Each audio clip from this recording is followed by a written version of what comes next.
किसी ने सच ही कहा है कि ऊपर वाले की अदालत में सिर्फ आपको कर्म से पढ़ाया जाता है, नाम से तो सिर्फ पुकारा जाता है। नमस्कार दोस्तों, मैं पंकज भारती। कहानी एक छोटे से किसान की है जो एक बार उसके खेत में बहुत अच्छी आम की फसल आई और उसने एक पेटी भर अच्छे अच्छे आम उसमें रखे और लेके निकल पड़ा। वहाँ पास में एक मठ था जिसमें कई संत रहते थे और जिस मठ की एक संत जी पूरी सुरक्षा करते थे। सुबह शाम, सुबह खोलना, शाम को बंद करना, ये उनका काम था। और जब सुबह सुबह किसान लेके उनके मठ के द्वार पे पहुंचा और गेट जो उन संत जी ने खोला, जो सुबह शाम उसकी सुरक्षा करते थे, और उनके चरणों में जाकर उसने रख दिया। तो संत जी बोले, ये क्या है? तो बोले कि महाराज जी, ये आपके लिए छोटी सी भेंट है। जो इस बार मेरे खेत में बहुत अच्छी फसल आई, मैंने सोचा आपके लिए छोटी सी भेंट लेके जाऊं। तो बोले, नहीं, ये मेरे लिए मत दो। तो उस किसान ने कहा कि नहीं, ये आपके लिए है, क्योंकि जब मैं परेशान था, मेरे खेतों में फसल अच्छी नहीं आई थी, तो आपने मेरी काफ़ी मदद की थी, इसीलिए मैं आपके लिए छोटी सी भेंट लेके आया हूँ। और इतना कहकर किसान वहाँ से चला गया। संत जी ने सोचा कि ये तो मुझे लग रहा है कि ये फल मेरे लिए नहीं, और मैं गुरु जी को ही भेंट कर देता हूँ, उन्हीं के लिए बहुत अच्छा रहेगा, क्योंकि बहुत अच्छे फल थे।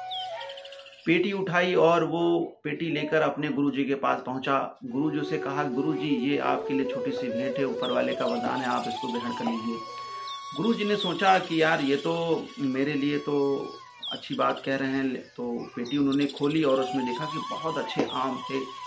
तो उन्हें लगा कि ऐसा करते हैं, ये हमारे यहाँ जो पिछले 3 हफ्तों से एक संत जी बीमार चल रहे हैं, उनके लिए मैं ये दे देता हूँ, ऊपर वाले का वरदान समझ के, हो सकता है उनके लिए बहुत काम आएगा। ये पेटी उठाई गुरुजी ने और उन बीमार संत जी के पास लेके पहुँचे कि संत जी बोले कि संत जी, ये आप ले लीजिए, आपके ये बहुत काम आएगा, और ऊपर वाले का वरदान समझ के ग्रहण कर लीजिए।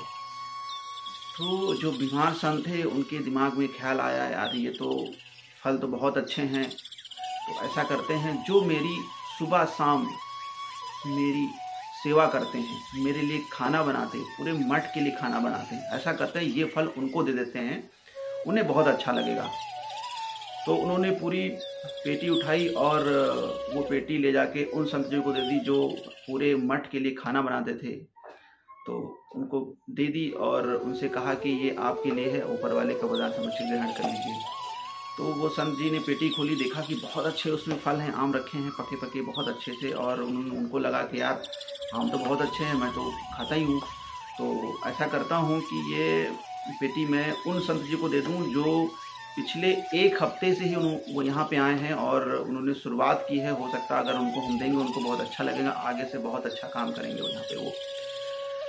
तो वो पेटी उठा के वो नए संत जी को दे दी जो पिछले 1 हफ्ते पहले ही आए थे। तो उनको दे दी, बोली कि आप ले लीजिए, ये आपके लिए है, और ऊपर वाले का वरदान समझ के आप ग्रहण कर लीजिए। जब वो पेटी उन्होंने खोली और देखा कि बहुत अच्छे फल हैं, तो उनको लगा, ऊपर वाला हमारे पे इतना और इतनी जल्दी मेहरबान कैसे हो सकता है, ये फल मेरे लिए तो हो ही नहीं सकते हैं। ऐसा करते हैं, जो सुबह शाम मठ की और हम लोगों की सबकी सुरक्षा करते हैं, उनको दे देते हैं, उनके लिए बहुत अच्छा रहेगा। तो उन्होंने उठाई पूरी पेटी और वो पेटी ले जाके उन संत जी को दे दी जो सुबह शाम मठ की सुरक्षा करते थे, सुबह खोलना, रात में बंद करना। पेटी उठाई और उनके चरणों में रख दी। उनसे कहा कि महाराज जी, ये आप ले लीजिए, ये आपके लिए है, ऊपर वाले का वरदान समझ के आप इसको ग्रहण कर लीजिए। संत जी के पास जब पेटी पहुंची, संत जी मुस्कुराए, बोले, यार, मन में सोचे कि ये तो ऊपर वाले का ही वरदान है, तो सही कह रहे हैं। वो संत जी देके चले गए और बाद में उनको लगा कि ये तो मेरे ही किस्मत में था, क्योंकि मैंने इतना दिया, लेकिन ये फिर भी हमारे पास पलट के आ गया।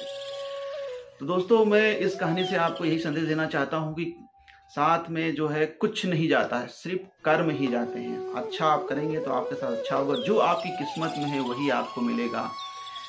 बस मैं आपसे एक यही कहना चाहता हूँ, कर दिखाओ कुछ ऐसा जो दुनिया चाहे आप